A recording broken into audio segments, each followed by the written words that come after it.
Good evening friends, I Aman Kumar welcome you again at the platform of Chahal academy. और हम लोग आज दुर्गा पूजा के बाद पहली बार मिल रहे हैं, है ना। दुर्गा पूजा से पहले हम लोगों ने लगभग 10-12 सेशन का हम लोगों ने आनंद उठा लिया है और आज जो हम लोग स्टार्ट करने वाले हैं वो हमारा 13वां-14वां सेशन होगा जो कि हिस्ट्री का है। मैं आपको फिर से याद दिला दूं कि हम लोग प्रीलिम्स पॉसिबल घटना चक्र का एक सीरीज हम लोग चलाने वाले हैं और ये चला भी रहे हैं। और इसी के साथ हम लोग बहुत ही जल्दी 1-2 दिन के अंदर जो मेंस का 71st बीपीएससी मेंस के लिए हम लोग प्रीवियस बीपीएससी का मेंस का क्वेश्चन सीरीज को हम लोग मॉडल आंसर के साथ यूट्यूब पर लेकर डिस्कस करने वाले हैं, तो उस सेशन को देखना ना भूलें। अभी हमारे प्रीवियस ईयर में डीआई चल रहा है, तो जो लोग बीपीएससी 71वीं की मेंस की प्रिपरेशन कर रहे हैं, आप हमारे श्याम सर जो डीआई का बैच ले रहे हैं आप उनको देख सकते हैं, ऑनलाइन उसके क्लास को ले सकते हैं। संतोष सर भी ज्योग्राफी लेकर आने वाले हैं बहुत ही जल्दी आपके सामने, और मैं हिस्ट्री और आर्ट एंड कल्चर और इसके अलावा इंटरनेशनल रिलेशन का कुछ क्वेश्चंस को मैं लेकर आऊंगा और बताऊंगा कि इसमें मेंस में आंसर राइटिंग कैसे होता है। फिलहाल के लिए हम लोग आज जो सेशन को लेके जुड़े हैं वो हमारा सेशन है, इसी को हम लोग आज देखते हैं। हमारे सेशन का पहला क्वेश्चन जो है फ्रेंड्स आज का वो है, which of the following is a Samhita of Shukla Yajurveda. निम्नलिखित में से शुक्ल यजुर्वेद की संहिता है, कौन है? इसका सही उत्तर बताइए। जो भी स्टूडेंट्स मेरे क्लास को किए हैं, मेरे ऑफलाइन क्लास को मैंने ऑफलाइन बैच में बताया है, वो आंसर कमेंट कीजिएगा। इसका आंसर सही क्या होगा? इसका सही उत्तर होगा फ्रेंड वाजसनामी। वाजसनामी जो है इसका सही उत्तर होगा। इसी के साथ ये रैपिड फायर सीरीज हम लोग का चल रहा है, तो इसलिए हम लोग बहुत ज्यादा ऑप्शंस को देखकर नहीं बढ़ रहे हैं, हम लोग बस रैपिड फायर सीरीज को आगे बढ़ा रहे हैं, है ना। तो जल्दी जल्दी ज्यादा से ज्यादा क्वेश्चन करने का हमारा, क्योंकि हमारे सामने पूरी घटना चक्र पूरा प्रीलिम्स पॉसिबल का किताब है जो कि बहुत ही मोटा किताब है, लगभग 1500-1600 पेज का है, तो हम लोग को ये करना पड़ेगा जल्दी जल्दी, तभी जाकर कुछ समय पे हम लोग का निर्धारित समय पे ये खत्म हो पाएगा। चलिए इसी के साथ हमारा जो नेक्स्ट क्वेश्चन है, हमारा नेक्स्ट क्वेश्चन है rites and rituals related to yajnas are mentioned in. Rites and rituals मतलब ये जो बेसिकली बोल रहे हैं कि यज्ञों से संबंधित अधिकारों और अनुष्ठानों, जहां कहीं पे अनुष्ठान आएगा, अधिकार आएगा, आप यजुर्वेद को मारेंगे। Yajurveda will be the right answer of this question. Yajurveda will be the right answer of this question. इसी के साथ हमारा, अच्छा मैं एक चीज और इसमें आपको बता देता हूं, ऋग्वेद में जो है, ऋग्वेद जो हमारा है, ऋग्वेद में हम लोग पुरुष सूक्त में जो कि 10वां मंडल है उसमें हम लोग बात करते हैं, और ऋग्वेद में ही हम लोग को वर्ण व्यवस्था का के बारे में पता चलता है। सामवेद जो सामवेद है इसमें संगीत वंगीत के बारे में बहुत सारा चीज हम लोग को मिलता है, और इसमें ये सारी चीजों का हम लोगों ने देखा है कि इसमें है। चलिए हमारा अगला क्वेश्चन है question number 3। The priest associated with king क्या है? विधेग माधवा रिफर्ड इन सतपथ ब्राह्मण वॉज। सतपथ ब्राह्मण में राजा विधेग माधव से संबंधित पुजारी का उल्लेख है। इसका सही उत्तर जल्दी से बताइए। इसका सही उत्तर कौन सा होगा फ्रेंड्स? इसका सही उत्तर होगा ऋषि गौतम रघुगाना, है ना। ऋषि गौतम रघुगाना इसका सही उत्तर होगा। ये आप VBI कर लीजिएगा, ये क्वेश्चन बहुत सारे एग्जाम्स में पूछा गया है और बहुत पहले पूछा गया है, तो अब इसके पूछने की टेंडेंसी बढ़ रही है।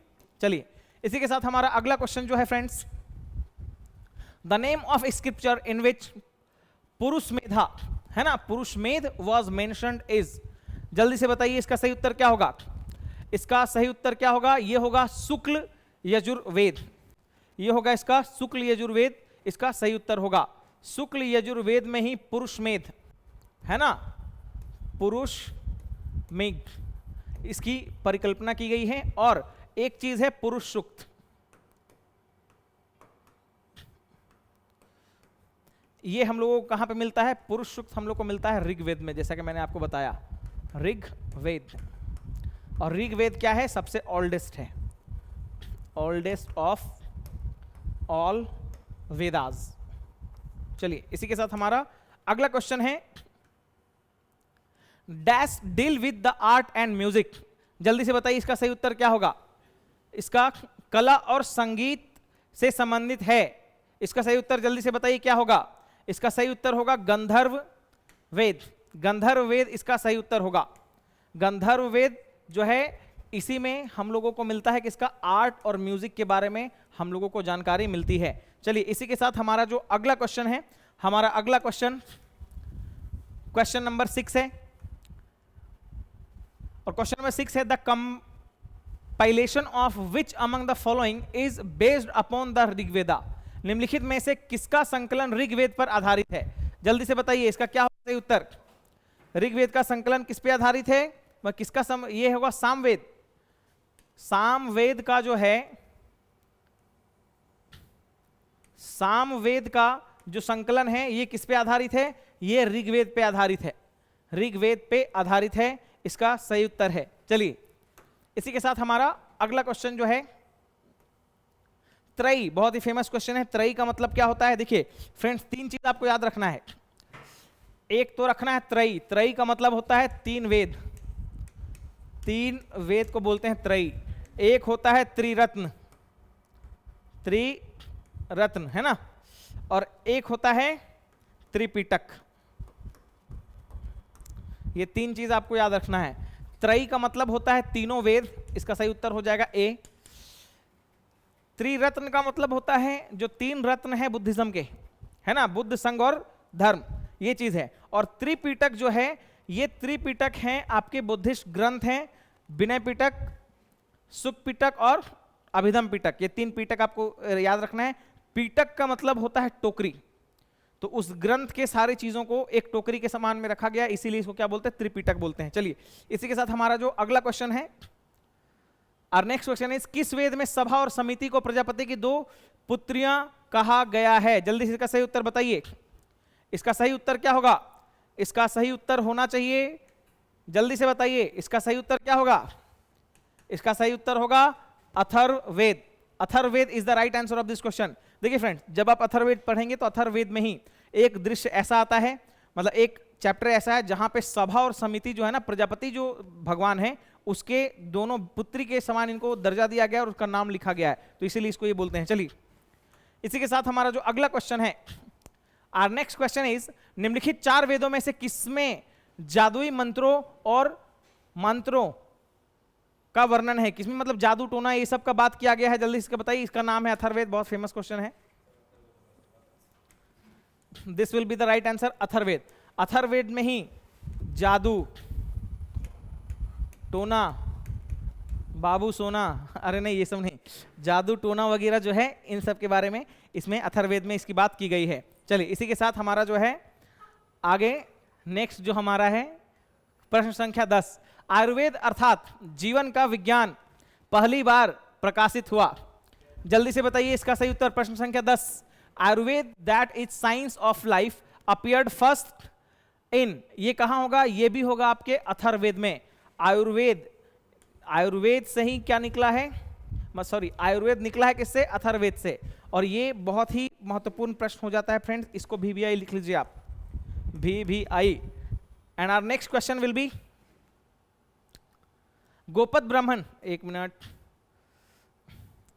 गोपद ब्राह्मण किससे संबंधित है।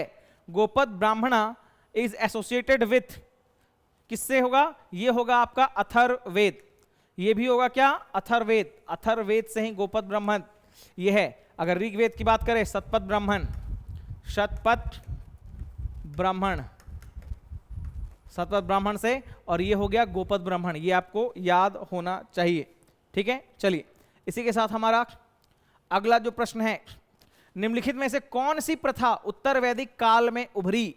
आपको मैंने बताया था कि उत्तर वैदिक पीरियड में जो ब्रह्मचर्य, गृहस्थ, ये सब जो आश्रम है ना, आश्रम का कॉन्सेप्ट आया, ठीक है ना, उत्तर वैदिक पीरियड में, और जिसके कारण जैन और बुद्ध धर्म का निर्माण हुआ। और ये टाइम फ्रेम जो हमारा था फ्रेंड्स, ये था आपका लगभग, देखिए मैं आपको टाइम फ्रेम थोड़ा समझाता हूं, 1500 से लेके 1000 BC जो था, दैट इज द ऋग वैदिक पीरियड। 1000 BC से लेके 600 BC तक का जो टाइम था वो था लेटर वैदिक पीरियड। और यही 6th सेंचुरी BC जो है, जिसको 600 हम लोग ईसा पूर्व बोलते हैं, BCE, ठीक है ना, इसी को हम लोग मानते हैं जैनिज्म, बुद्धिज्म, कॉन्फ्यूशियस, दुनिया में जितने भी धर्म जो बढ़कर आए हैं, निकल कर आए हैं, नए जन्म जो धर्म का जो उत्पत्ति हुआ है, ये 6th सेंचुरी BC में हुआ है, तो ये आपको याद रखना चाहिए। चलिए इसी के साथ हमारा जो अगला, इसमें क्या हो जाएगा आंसर, इसका आंसर हो जाएगा C, ब्रह्मचर्य, गृहस्थाश्रम, वानप्रस्थ और संन्यास। Now our next question is निम्नलिखित में से कौन वेदांग का घटक नहीं है। निम्नलिखित में से कौन वेदांग का घटक नहीं है, जल्दी से बताइए इसका क्या होगा सही उत्तर। इसका सही उत्तर होगा अलंकार। अलंकार जो फ्रेंड्स है ये वेदांग का, ये नहीं है, तो ये गलत हो जाएगा। तो इसका मतलब हो जाएगा ये, बाकी सब होते हैं छंद, व्याकरण, शिक्षा, ये सब होते हैं उसमें, लेकिन ये नहीं हो पाता है। ठीक है, चलिए इसी के साथ हमारा अगला क्वेश्चन जो है आज का सेकेंड लास्ट क्वेश्चन जो है, निम्नलिखित में से कौन वेदांग नहीं है? निम्नलिखित में से कौन वेदांग नहीं है? फ्रेंड्स, इसका सही उत्तर हो जाएगा हमारा 4। विरुक्त जो है या विरक्त, इसको दर्शन, ये नहीं है, बाकी तीनों के तीनों हमारे क्या है? वेदांग है। चलिए इसी के साथ हमारा जो अगला प्रश्न है और अंतिम प्रश्न है फ्रेंड्स आज का, Upanishads are the books on, ये किस चीज का है? आपको पता है उपनिषद का मतलब होता है सामने बैठकर शिक्षा ग्रहण करना, उपाध्याय, इसी उपनिषद के पाठ से उपाध्याय बने, है ना। मैंने एक चीज और आपको बता देता हूं, देखिए फ्रेंड्स, आपने बहुत सारे लोगों का देखा होगा टाइटल, कुछ लोगों का टाइटल होता है वेदी, कुछ लोगों का होता है द्विवेदी, कुछ लोग का टाइटल होता है त्रिवेदी, कुछ लोगों का होता है चतुर्वेदी। ठीक है, उसके बाद कुछ लोगों का टाइटल होता है उपाध्याय,